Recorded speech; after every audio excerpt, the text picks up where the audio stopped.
I remember lying awake at night staring at the ceiling, wondering if clients would cancel, if invoices would go unpaid, if everything I had worked for would just vanish. I kept thinking, what if this is the end? What if I have to start all over again? But what happened next completely flipped that fear on its head. So, as the world moved online almost overnight, the demand for digital support exploded. People who had never thought about working virtually suddenly needed help as soon as possible. And I was there, ready to provide it. It was dizzying.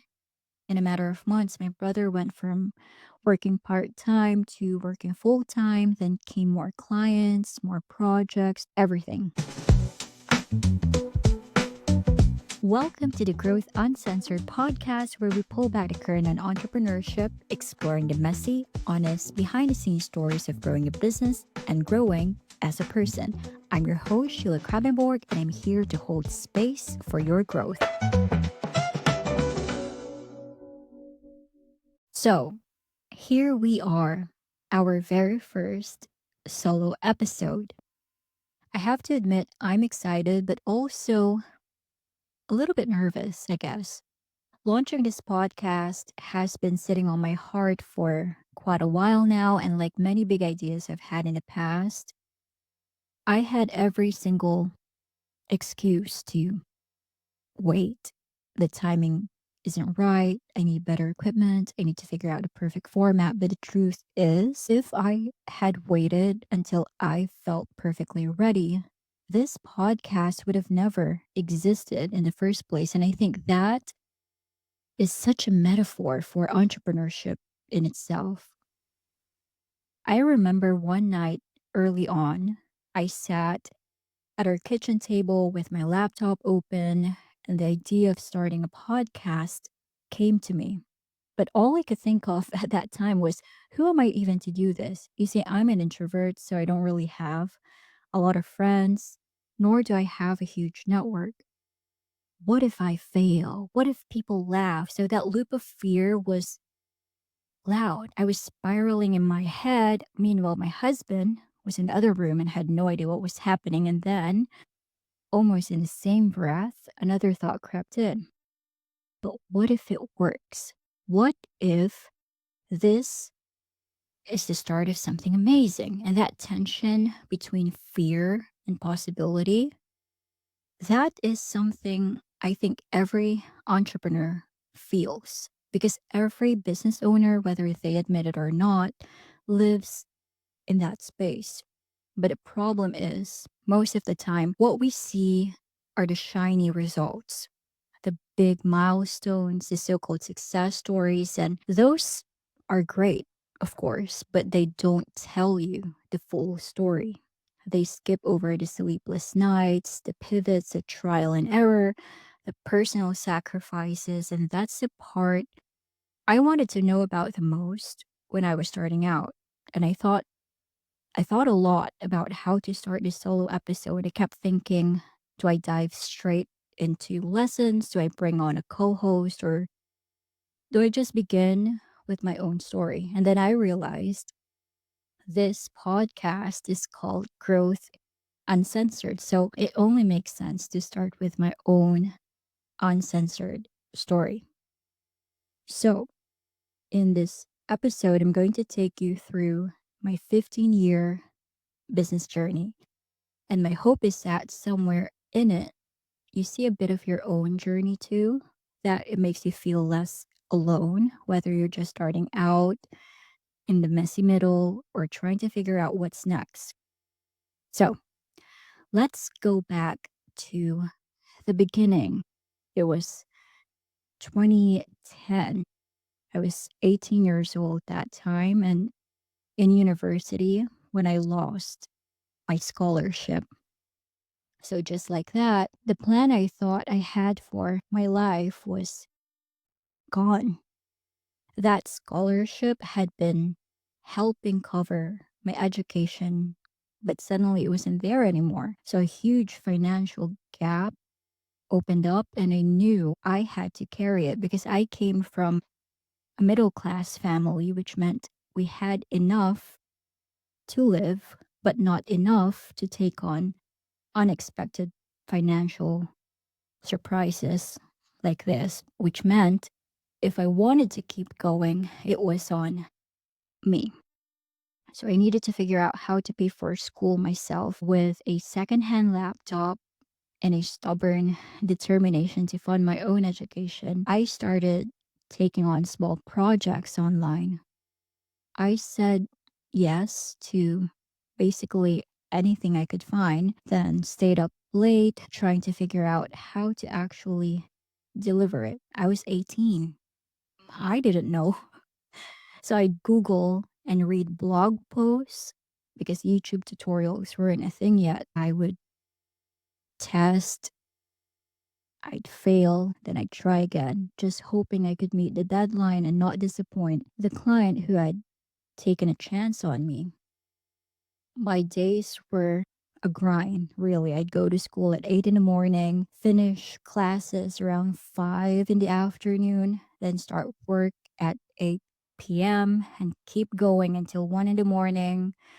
Few hours of sleep, then I was up again at 5 in the morning, working until it was time to rush back to campus by 8 in the morning. And that cycle just repeated day after day. I kept that routine for months, and for a while, I thought I could do it, being 18, could do everything. I thought that I could keep juggling work and school if I just pushed harder. But the exhaustion was brutal. My body was always tired, my brain was always foggy, and I never felt truly present wherever I was, whether it be school, work, home.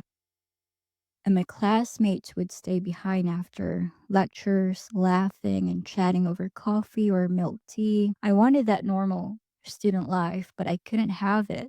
Instead, I packed my things quickly and rushed back home because another deadline was waiting for me, and no one really saw what was happening behind the scenes. Not my classmates, not my friends, not my professors, not even my parents. What they saw was a student who was always late, always tired, and never fully performing at school. And then the comments started coming in, you'll never become anyone in your life. You're just setting yourself up for failure in whatever it is that you're doing. And at 20 years old, hearing that from people who are supposed to guide me, it crushed me. And the worst part was that a piece of me believed them. So eventually in 2012, I dropped out. And at the time, it felt like failure. It felt like they were right about me. But what they couldn't see was that I was already carrying responsibilities most people my age never had to carry. I was already building something, even though at that time I didn't have the language to call it a business yet. But looking back now, I can see, I guess that was the real beginning. It didn't feel like success. It felt like exhaustion, shame, and survival. And sharing this to all of you now, it's still making me remember how exhausting it was. But those years also planted the first seeds of resilience, resourcefulness, and grit. The lessons I learned in that season have stayed with me far longer than anything from those classrooms. So after I dropped out in 2012, I threw myself fully into being a solopreneur. School was no longer in the picture, so work became everything. And for the next 4 years, my life was client projects, deadlines, and teaching myself skills I didn't even know I needed until the moment came. It was intense, but in its own way, it gave me structure. I learned discipline. I learned how to manage myself because there was nobody else to manage me. And those years sharpened me in ways I couldn't appreciate at that time. But there was also a dark side to it. Working completely alone meant I had no peers to measure myself against, no milestones that look anything like what I saw around me. Social media made it worse. On Instagram, I'd see my former classmates passing their board exams, landing their first jobs, celebrating promotions, posting pictures of trips with coworkers. Meanwhile, I was at home behind a laptop by myself. I didn't have a title to put on LinkedIn. I didn't have coworkers. I didn't have the kind of milestones that were easy to show in a way that people understand. And even though I was working hard, it often felt like I was standing still while everyone else was racing forward. And maybe you felt that too, stuck in the comparison trap, scrolling through other people's milestones and quietly measuring your own life against theirs. It's not jealousy, I don't think. I was genuinely happy for my friends when they passed their exams or got their first promotions, but underneath that happiness was this constant voice asking, why am I not there yet? That's a tricky part, I think, about comparison. It's not born out of envy, it's born out of insecurity, of taking someone else's path and using it as a ruler for your own. And when you do that, your definition of success stops coming from you. It starts being shaped by everyone around you. Looking back now, I can see that growth does not always look the same for everyone. Those 4 years didn't give me the shiny milestones I saw on Instagram, but they did give me the foundation I would eventually need to build a real business. But at the time, though, it just felt lonely. By 2016, something in me knew I had to go back. I had been working for years as a solopreneur, and while that kept me afloat, I couldn't shake the thought that I might regret never finishing school. I didn't want to carry that what if question for the rest of my life, so I enrolled again, and this time things felt different. The internet was faster, laptops were better, and working from home was becoming more accepted. So I could sit in a classroom, then during breaks, I'd pull out my laptop tethered to a mobile hotspot and finish client work. And for the first time, I thought school and business could actually coexist. It wasn't easy. There were still plenty of sleepless nights, but the difference was I no longer felt like I was hiding one world from the other. I was learning how to balance them. And more importantly, I was proving to myself that I could finish what I once walked away from. And in 2016, I graduated. And right after that milestone, I made another decision that changed everything. I officially registered my business. Up until then, I had always seen myself as a freelancer, but putting a name to it felt different. It was me saying, this is a business. I even hired my brother to work with me part time. And suddenly, it wasn't just me anymore. That shift from doing everything to building something that could support more than one person was huge. It forced me to start thinking differently. I couldn't just work harder. I had to build systems, create structure, and figure out how to make things work for more than just myself. Looking back, those years were a turning point. Going back to school gave me closure, but registering my business gave me direction. 2020. We all remember 2020, the year everything stopped.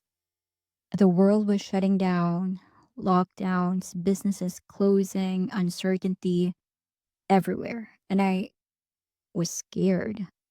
Just a year earlier, I had registered my business. I hired my brother part time and was trying to figure out how to move from being a freelancer to being a business owner. And then suddenly it felt like the whole world was collapsing. I remember lying awake at night, staring at the ceiling, wondering if clients would cancel, if invoices would go unpaid, if everything I had worked for would just vanish. I kept thinking, what if this is the end? What if I have to start all over again? But what happened next completely flipped that fear on its head. So, as the world moved online almost overnight, the demand for digital support exploded. People who had never thought about working virtually suddenly needed help as soon as possible. And I was there, ready to provide it. It was dizzying. In a matter of months, my brother went from working part time to working full time. Then came more clients, more projects, everything. And by 2021, what had once been just the two of us had grown into a team of four, then a team of eight, then a team of 10 people. Clients seemed to come from every direction, and the work never stopped. It was the kind of growth I thought I wanted, the kind of growth I used to dream about. But then it started feeling like I was being swallowed whole. I was working constantly. My laptop was always open. I was always on. I had no boundaries. I said yes to clients even when the red flags were screaming at me.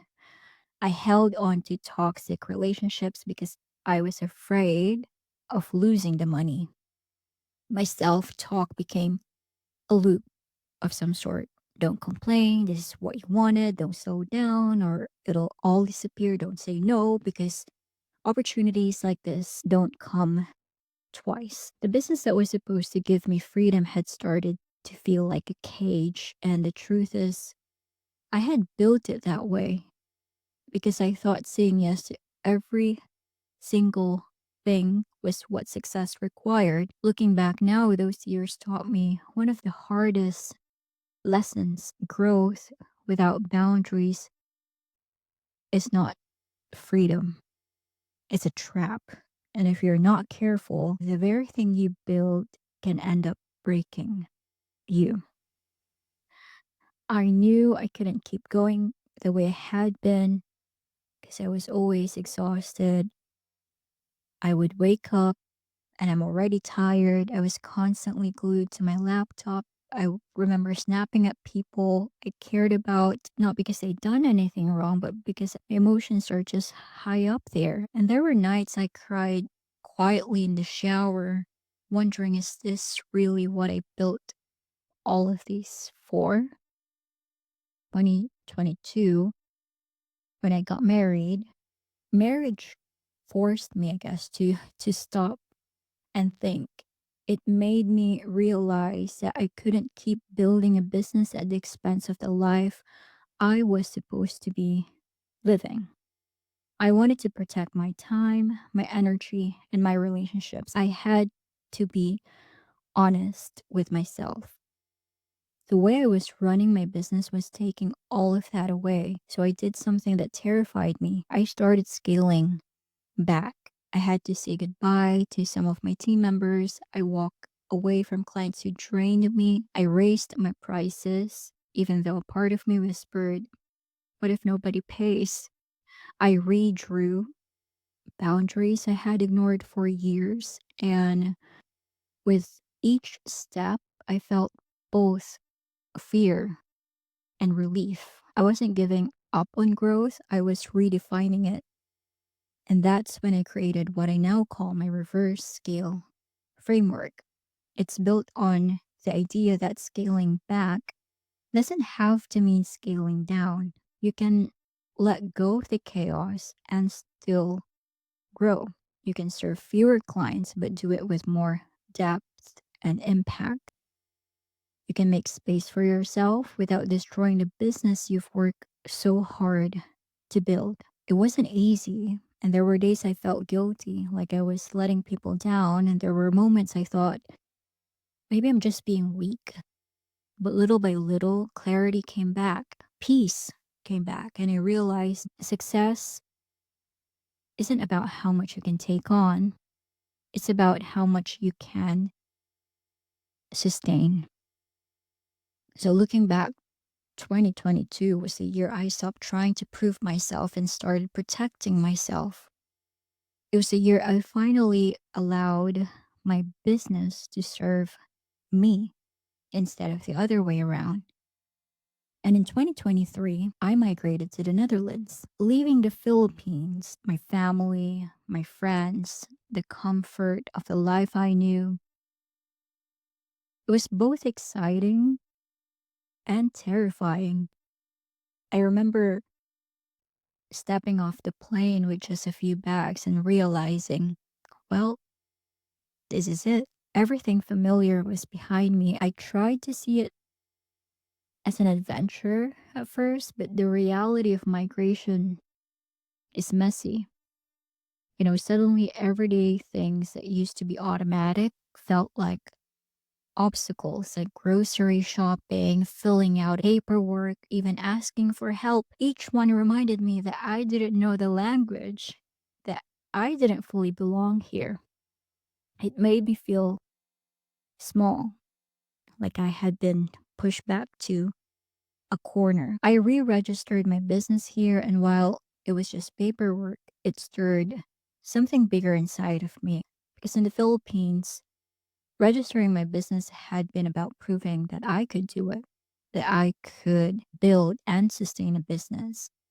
Here it was about identity, I guess. It was me asking myself, who am I in this new place? How do I want to show up? What kind of business do I want to build here? There was a freedom in that, a clean slate, a chance to rebuild with more clarity and alignment, but there was also grief. Grief for the version of myself I left behind, for the community I no longer had, for the milestones I had to give up in order to begin again. By 2024, the loneliness became undeniable. The friends I could call up for coffee were thousands of miles away. The family who had always been close was now on another continent. And even though I had my business sitting in front of my laptop in a place where nobody knew me, often felt isolating. There were days I questioned everything. Did I make the right decision? Will I ever find my place here? Was I really cut out to start over? Those questions followed me like a shadow, I guess. But in that silence and that loneliness, I also found something I didn't expect: space. Space to reflect without the noise of other people's expectations. Space to hear my own thoughts again. Space to ask, what do I really want this next chapter of my business and my life to look like? Some days that space felt heavy, other days it felt like a gift. And looking back now, I can see that 2023 and 2024 were just years of transition. They were years of quiet rebuilding of my business, yes, but also of myself. By 2025, it was time for another big shift. So after 15 years of building, burning out, scaling back, and starting over, I knew my business needed to evolve again, not just in what it offered, but in what it stood for. That's when Skala Business Advisory was born. For years, my work had been about helping entrepreneurs get organized, streamline, and scale. But what I lived through, the burnout, the rebuilding, the lessons of starting over, showed me that growth isn't just about adding more. It's about building in a way that is sustainable. It's about creating businesses that don't just survive, the chaos, but actually support the people running them. Scala represents clarity, structure, and balance. It's not just a new name, it's a reflection of who I've become and what I stand for. It's a commitment to help women founders grow without losing themselves in the process. Getting here wasn't a straight line, it was years of trial and error, of sleepless nights, of questioning myself, of falling apart and putting myself back together. But all of it, the scholarship I lost, the professors who doubted me, the years of comparison, the burnout, the loneliness of starting over, it all led me here. And standing in 2025, I can finally say this isn't just a business, it's my life's work. It's a space where everything I've learned, everything I struggle through, and everything I believe about growth comes together.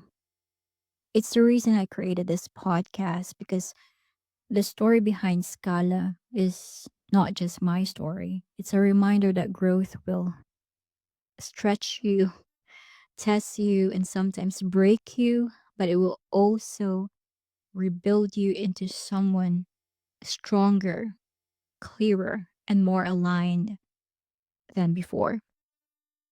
This story, my story, has taken a lot of turns. Some I chose, some I never saw coming. But if there's one thing I've learned through all of it, is that growth rarely looks how we imagine it will.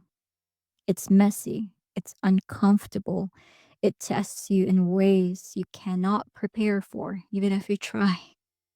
But it always shapes you into someone you never could have become without those hard seasons. And that's why this podcast is here to remind you that behind every milestone and success story, there's a real person figuring it out as they go. That it's okay if your path does not look straight or polished or perfect. None of ours do. So if you are in a chapter that feels uncertain, heavy, or slower than you hoped, I want you to know you are not behind. You are just in the middle of your own version of growth. Thank you for being here, for listening, and for letting me share this with you. If this episode resonated with you, make sure to subscribe or follow the show wherever you are listening from. Leave a review or comment. It really helps more people find growth uncensored. And if you know someone who might need to hear this today, please share it with them. Here's to growing together.